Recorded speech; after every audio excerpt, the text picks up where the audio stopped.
Managing Director of Paragon Trust Company and tax and private client practitioner, joins us to bring a common sense approach to money in a world of total insanity.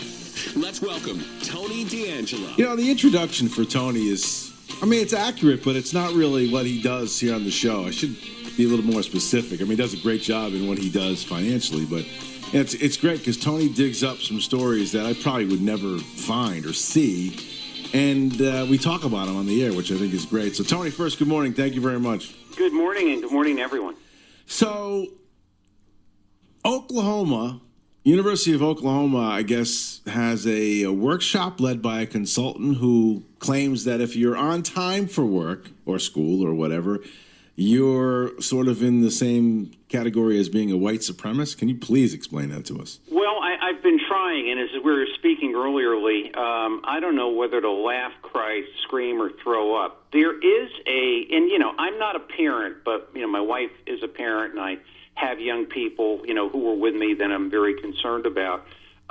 There is a school of thought, if you will, in higher education that things that, I as an employer or as a senior male or even as a member of society might want to see.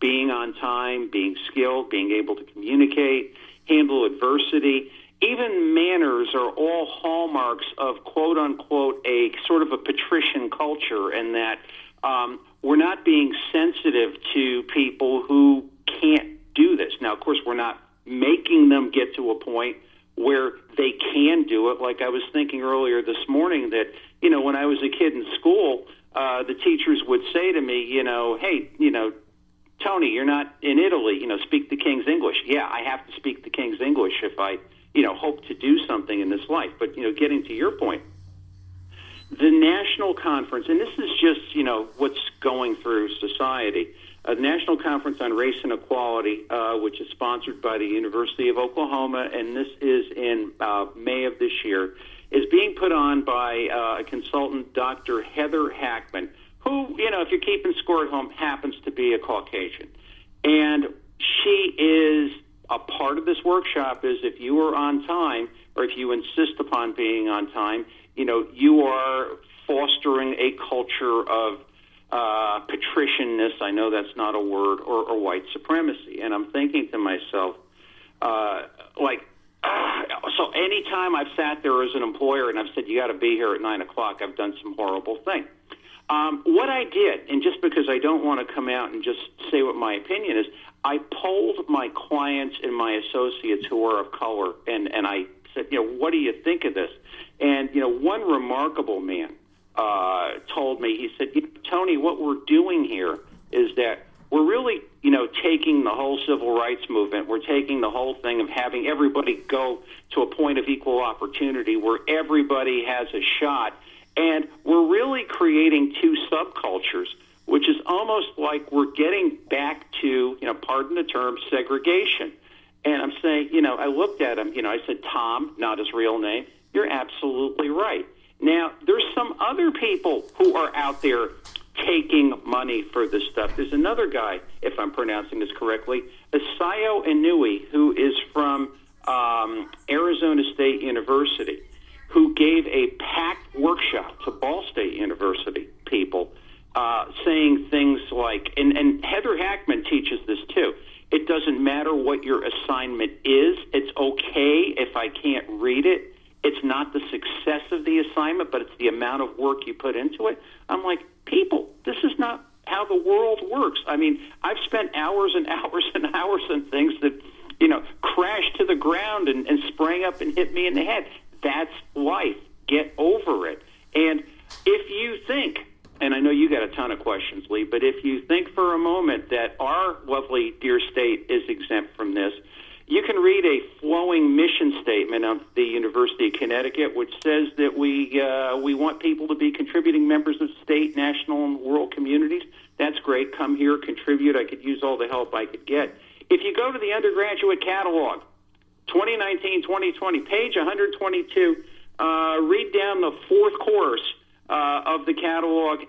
It is the same type of course.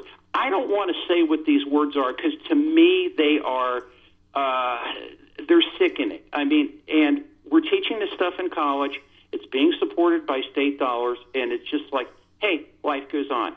We have the world we deserve. Your ball. I tell you, Tony, I get almost speechless. But I am too. It's very few things bother me as much as this fake sort of racism that they try to inject in different places. But just in a general sense, you're an employer. You employ people. I don't have anybody on a payroll. There are people here who technically work under my. Not my control, but I get supervision. But I'm not paying anybody. But as somebody who is an employee, you have to do what your employer wants. I mean, if you want you there at 9 o'clock, get there at 9 o'clock or find something else to do. It has nothing to do with the color of your skin. It has nothing to do with anything other than the fact that this is what the man or woman wants. He's paying your salary. And if it becomes too much of a burden for you, then find something else to do. I don't know. That's just kind of boiling it down to the basis. But nothing bothers me more than somebody who goes out of their way to criticize an employer for regular, normal, daily tasks that they're supposed to do. It's absolutely, positively. It's, how could I put it? Kathy, my wife, always says, you can't disavow history, which people seem to want to do. Go all the way back. I know we have Christian people and Jewish people in the audience. Go all the way back to the book of Genesis, the Tower of Babel. How did the tower stop being built? The language started to be confused. And you've been on the ball field, you've been in the studio, everybody on 4, I've been doing things, and yet you have to know what the other people are saying. Now, if it's like, well, it's my right to use my own language, and none of these Heather Hackman types make one private sector dollar. They're just supported by this, train of whatever it is. I get very concerned because somebody sits before me and says, I want to work here. What are you understanding about work? What are you understanding about being an adult? That's the part that really gets me. Man, crazy. We're living it's an upside down world half the time, Tony, I'll tell you. So listen, you're going to come visit us next week. I am, and thank you for inviting me. It'll be fun. And, it'll be fun, and whatever people want to ask about me, no holds barred. We're going to have some fun. Well, we'll have a regular segment, then we'll share some time with Bob, and then you'll stick around for a half hour after that. We'll have some more fun. It'll be good. I can't wait, my friend. All right, buddy. I'll talk to you then. Take care. Thank you, Tony. Tony D. Pleasure, and some interesting stuff.